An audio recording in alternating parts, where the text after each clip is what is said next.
Ano na ba ang lagay ngayon ng ating kababayan na si Renz Abando at ano ang ginagawa niyang paghahanda?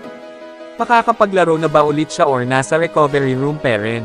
Yan ang sabay-sabay natin alamin pagkatapos lamang ng intro.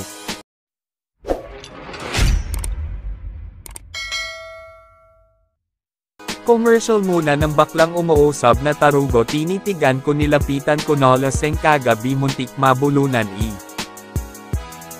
Ano na nga bang update kay Renz Abando matapos siyang ma-injury last game sa KBL? Renz Abando matagal-tagal hindi nakapaglaro matapos ang nangyari sa kanya.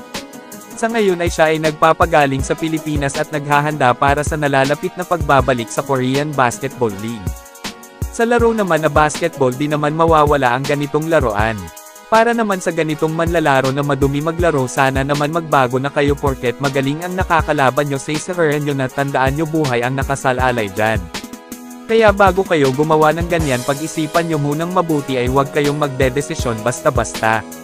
At Gilas update naman tayo kay Soto, muntik masira ang ring sa training nila sa Gilas.